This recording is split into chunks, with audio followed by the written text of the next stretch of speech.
इस कक्षा में आपका स्वागत है। आइए आज हम लोग 7वीं कक्षा के चैप्टर 8 में भौतिक एवं रासायनिक परिवर्तन के बारे में कुछ चीज़ें चर्चा करें। देखिए, सबसे पहले मैंने लिखा है परिवर्तन, चेंजेस। क्या, क्यों और कैसे। आप देखते होंगे कि आप पहले छोटे थे, अब धीरे धीरे आपका शरीर बढ़ता गया, आपके कपड़े छोटे होते गए। इसका मतलब कि आपके शरीर में कुछ न कुछ परिवर्तन हो चुका है। उसी तरह आप देखते हैं कि छोटा सा पेड़ आपने लगाया, पौधा लगाया, वो धीरे धीरे उसके आकार में क्या हो गई, वृद्धि हो गई। तो परिवर्तन क्या है भाई, बदलाव आ गया, हमारे शरीर में बदलाव आ गया। उसी तरह से वह जो पौधा था उसके आकार में बदलाव आ गया। अब है क्यों। क्यों का मतलब कि आखिर ये बदलाव क्यों होते हैं। क्योंकि हमारे शरीर को धीरे धीरे पोषण मिलता है और हमारी आवश्यकताएं बढ़ती जाती है तो हमारा शरीर भी बढ़ता है। उसी तरह पौधों को पोषण मिलता है, पोषण के बाद धीरे धीरे उनके आकार में वृद्धि होती है। ज़रा और एक दो बातें देखें। देखिए, मैं यहाँ एक दो चीज़ आपको दिखा रहा हूँ। जैसे देखिए, ये है हमारा कागज़ का एक टुकड़ा। अब देखिए, इस कागज़ को मैं मान लेता हूँ कि ऐसे मैंने परिवर्तन हुआ कि नहीं, ज़रूर परिवर्तन हुआ। पहले एक था, अब ये दो हो गया। लेकिन यहाँ देखना है कि क्या इस कागज़ की प्रकृति में, इसके गुण में कोई परिवर्तन हुआ क्या। इसका आकार तो बदल गया, ये इतना बड़ा था, अब इतना छोटा है। और एक दो चीज़ देखिए, जैसे आप देखते होंगे कि आपका नाखून है, वो नाखून धीरे धीरे क्या होता है, बढ़ता है, फिर कुछ दिन के बाद उसको आप काटते हैं। तो आइए, मैंने यहाँ लिखा है दैनिक जीवन में परिवर्तन के कुछ उदाहरण। जैसे बैलून का फूलना। आप देखते होंगे कि बैलून को आप फुला देते हैं। जब बैलून फुला देते हैं तो उसके आकार में क्या है, परिवर्तन। जैसे मैं आपको दिखा रहा हूँ, देखिए, यह है बैलून। ये बैलून, इसका आकार क्या है, फुला हुआ है। अब यदि इस बैलून को हम लोग खोल देंगे तो फिर देखिए इसके आकार में कुछ परिवर्तन हो जाना चाहिए। देखिए इसके आकार में क्या हो गया, परिवर्तन। लेकिन ध्यान दीजिए, यह बैलून और यह जिस चीज़ से मिला है वह वही है, उसमें कोई बदलाव नहीं हुआ है।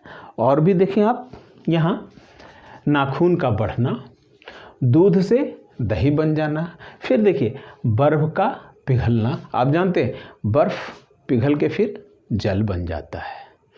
अब देखिए, इस तरह से हमने कई परिवर्तन देखे जो हमारे दैनिक जीवन में हमको दृष्टिगोचर होते हैं।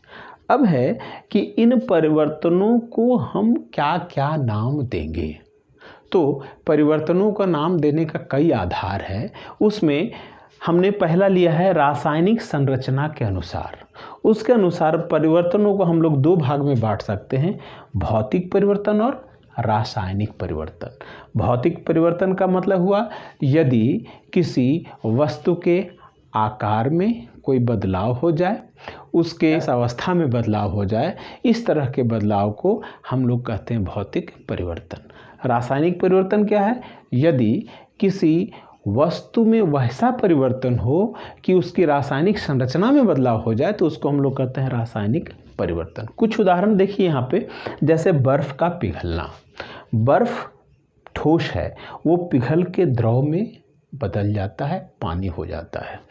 लेकिन बर्फ़ और जल दोनों के रासायनिक संरचना में कोई अंतर नहीं होता। उसी तरह देखिए बैलून का फूटना या बैलून का फूलना। बैलून हमारा ये अभी फूला हुआ नहीं है, इसको फुला भी देंगे तो यह जो बैलून है वह बैलून ही रहेगा, अर्थात इसका जो मटेरियल है, इसकी जो संरचना है, उसमें कोई अंतर नहीं है। लेकिन हाँ, इसका आकार हमारा बदल जा रहा है। अब जरा देखिए यहाँ जंग लगना। आप देखते हो कि लोहे में नमी के बाद धीरे धीरे उसकी जो परत है ऊपर में भूरा कलर का, उसमें अवशेष जमता है, उसको हम लोग जंग कहते हैं। ये जो जंग है वह लोहे से बिल्कुल अलग होती है, अर्थात उसकी जो रासायनिक संरचना है वो लोहे की रासायनिक संरचना से बिल्कुल अलग है। और मैं यहाँ आपको दिखा रहा हूँ, देखिए मोमबत्ती। देखिए ये मोमबत्ती हमारी जल रही है। जब ये मोमबत्ती जल रही है तो देखिए इसमें भी परिवर्तन हो रहा है, लेकिन यहाँ ध्यान देना है क्या क्या हो रहा है इसमें। ये इस मोमबत्ती का आकार धीरे धीरे छोटा हो रहा है और कुछ मोमबत्ती जल के फिर वो बदल भी रही है।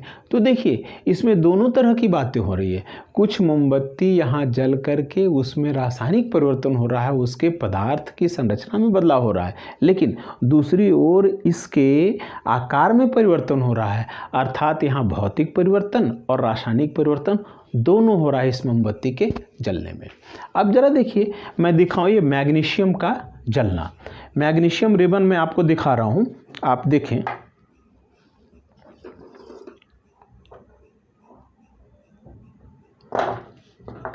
देखिए ये मैग्नीशियम रिबन है। अभी देखिए मैं इसको आपको दिखाता हूँ जला करके, और देखिए इसका जो कलर है वो किस तरह का है, फिर इसको जलाने के बाद इसका कलर कैसा होगा आप इसको देखेंगे। देखिए मैं इसको जला रहा हूँ।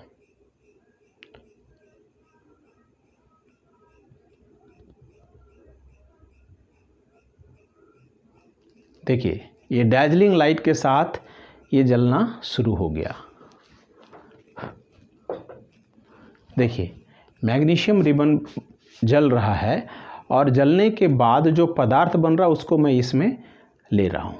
देखिए ये देखिए इसी को कहते हैं हम लोग चमक के साथ, डैजलिंग लाइट के साथ ये मैग्नीशियम रिबन हमारा जल रहा है। जलने के बाद जो पदार्थ है उसको मैं इसमें ले रहा हूँ। देखिए इसका कलर बिल्कुल दूसरे तरह का है, जो जला हुआ भाग है वो उजले कलर का है और जो जल रहा है मैग्नीशियम रिबन उसका कलर बिल्कुल अलग है। आप ध्यान देंगे यहाँ पर यह जो मैग्नीशियम है वह ऑक्सीजन से अभिक्रिया करके मैग्नीशियम ऑक्साइड बना दे रहा है, अर्थात ये जो उजला भाग है वह मैग्नीशियम से बिल्कुल अलग है। आप देखें ये जो भाग है, ये जो यहाँ लटका हुआ देखिए उजला हो गया, इसका जो आकार चेंज हो गया, ये आकार भी चेंज हो गया, स्वरूप भी चेंज हो गया। यह वास्तव में मैग्नीशियम नहीं है बल्कि यह है मैग्नीशियम ऑक्साइड, जो मैग्नीशियम के ऑक्सीजन से अभिक्रिया करने के बाद बना है। तो देखिए यहाँ पे क्या हुआ, इसकी संरचना में परिवर्तन हो गया। तो मैग्नीशियम रिबन का जलना कैसा परिवर्तन है, हमारा रासायनिक परिवर्तन है। उसी तरह से आप देखेंगे कि पौधे प्रकाश संश्लेषण की क्रिया करते हैं और भोजन बनाते हैं, तो वह भी हम लोग देखते हैं कि रासायनिक परिवर्तन है। अब परिवर्तन के वर्गीकरण के दूसरे आधार को हम लोग देखें। दूसरा हमने लिखा है समयावधि के अनुसार। देखिए कुछ परिवर्तन बहुत जल्दी घटित हो जाते हैं, लेकिन कुछ परिवर्तन ऐसे हैं जो धीरे धीरे होते हैं। उस आधार पर हम लोग परिवर्तन को दो भाग में बांटते हैं। पहला मंद परिवर्तन, वह परिवर्तन जो धीरे धीरे घटित होता है उसको हम लोग मंद परिवर्तन कहते हैं। जैसे हमने कुछ उदाहरण लिखा, नाखून का बढ़ना। देखिए आपका नाखून धीरे धीरे बढ़ता है, एक सप्ताह में तब जाके उसको काटते हैं आप। उसी तरह पौधों का बढ़ना, जो पौधे हैं उनकी वृद्धि या आपके शरीर की वृद्धि धीरे धीरे होती है, इसलिए ये परिवर्तन हो गए मंद परिवर्तन। फिर दूसरा है तीव्र परिवर्तन, वह परिवर्तन जो कम समय अवधि में तुरंत घटित हो जाए उसको हम लोग कहते हैं तीव्र परिवर्तन। जैसे रसोई गैस का जलना, जैसा ही आप लाइटर से रसोई गैस को जलाते हैं गैस तुरंत जल उठती है, तो वह परिवर्तन हो गया तीव्र परिवर्तन। उसी तरह गुब्बारे से हवा निकलना, गुब्बारे में हवा डालते हैं धीरे धीरे फूल जाती है, लेकिन गुब्बारे से जैसे हवा निकालेंगे तुरंत वह पिचक जाती है, उसका आकार में तुरंत परिवर्तन हो जाता है, तो यह हो गया तीव्र परिवर्तन। और फिर दूसरा आधार देखिए हमने लिखा है पुराने पदार्थ को प्राप्त करने के अनुसार।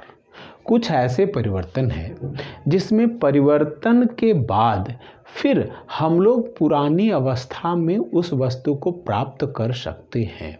ऐसे परिवर्तन को हमने लिखा है उत्क्रमणीय परिवर्तन, वह परिवर्तन जिसमें पुरानी अवस्था में पदार्थ को पुनः प्राप्त किया जा सके उसको कहते हैं उत्क्रमणीय परिवर्तन। जैसे जल से बर्फ बनना, हम जानते हैं कि जल को जब हम लोग ठंडा करेंगे तो वो धीरे धीरे बर्फ बन जाएगी, और यदि बर्फ को फिर हम लोग छोड़ देंगे, गर्म करेंगे हल्का सा, तो धीरे धीरे पिघल के पुनः वह जल बन जाता है। मतलब जल को हम फिर प्राप्त कर सकते हैं। तो वो हो गया उत्क्रमणीय परिवर्तन। बैलून का फूलना, बैलून में हवा डाले वो फूल गई, लेकिन हवा जैसे निकलेगी तो फिर बैलून पुराने आकार में आ जाता है। तो ये हो गए उत्क्रमणीय परिवर्तन के कुछ उदाहरण। अब देखिए अनुत्क्रमणीय परिवर्तन, वह परिवर्तन जिसके बाद उस पदार्थ को पुनः पूर्व रूप में प्राप्त नहीं किया जा सके, उसको कहते हैं अनुत्क्रमणीय परिवर्तन। जैसे अभी हमने दिखाया था मैग्नीशियम का जलना। मैग्नीशियम रिबन को हम लोग जलाए तो जलने के बाद उजला जो पदार्थ बना वह मैग्नीशियम नहीं है, वह है मैग्नीशियम ऑक्साइड, जो कि बिल्कुल नया पदार्थ है। उस मैग्नीशियम ऑक्साइड से फिर मैग्नीशियम को प्राप्त करना संभव नहीं है। उसी तरह लोहे में जंग लग जाती है, जो जंग है वह आयरन ऑक्साइड है, उससे फिर हम लोग आयरन को प्राप्त नहीं कर सकते। उसी तरह से देखिए दूध से दही बनना, दूध में जब हम लोग खट्टा पदार्थ डालेंगे वो दही बन जाती है, लेकिन फिर दही से दूध बनना संभव नहीं है। पुरानी संरचना को, रासायनिक संरचना को प्राप्त करना संभव नहीं है। अगला देखिए उपयोगिता के आधार पर। देखिए कुछ परिवर्तन हैं जो हमारे दैनिक जीवन में उपयोगी हैं, लेकिन कुछ ऐसे भी परिवर्तन हैं वो हमारे दैनिक जीवन में उपयोगी नहीं हैं। तो लाभकारी परिवर्तन, वे परिवर्तन जिनसे हमें लाभ मिलता है वो लाभकारी परिवर्तन। जैसे देखिए दूध से दही बनना, हम लोग दही बनाना चाहते हैं तो उसके लिए दूध से दही बनाना है, वह लाभकारी परिवर्तन हो गया। उसी तरह से प्रकाश संश्लेषण की क्रिया होती है, वहाँ भी रासायनिक परिवर्तन होता है, लेकिन वह प्रकाश संश्लेषण की क्रिया हमारे लिए बहुत ही लाभकारी होती है। और देखिए हानिकारक परिवर्तन, कुछ ऐसे परिवर्तन हैं जिनसे हमें दैनिक जीवन में हानि होती है। जैसे जंग लगना, हम जानते हैं कि लोहे में जंग लगने से बहुत सारी हमारी चीज़ें खराब हो जाती हैं, तो जंग लगना हानिकारक परिवर्तन है। उसी तरह हम लोग भोजन रख देते हैं, रात में रख दिए या कुछ समय ज़्यादा देर तक रख दिए, बैक्टीरिया उसमें अपने क्रियाकलाप करते हैं और उनमें रासायनिक परिवर्तन हो जाता है, जिसके कारण भोजन हमारा खराब हो जाता है। अब हम लोग देखें ऊष्मा परिवर्तन के अनुसार, वह परिवर्तन जिसमें ऊष्मा अवशोषित होती है उसको कहते हैं ऊष्माशोषी परिवर्तन। जैसे ग्लूकोज में जल मिलाने पर हम देखते हैं कि वह ठंडा हो जाता है वह बर्तन, तो वह ऊष्माशोषी परिवर्तन के कारण। उसी तरह से वह परिवर्तन जिसमें ऊष्मा निकलती है उसको ऊष्माक्षेपी परिवर्तन कहते हैं। जैसे धोवन सोडा में जल मिलाएंगे तो जिस बर्तन में हम मिलाएंगे वह बर्तन थोड़ा गर्म हो जाता है, क्योंकि वहाँ ऊष्मा निकलती है। उसी तरह से जैसे गैस हम लोग जलाते हैं तो ऊष्मा निकलती है, ऊष्माक्षेपी अभिक्रिया है।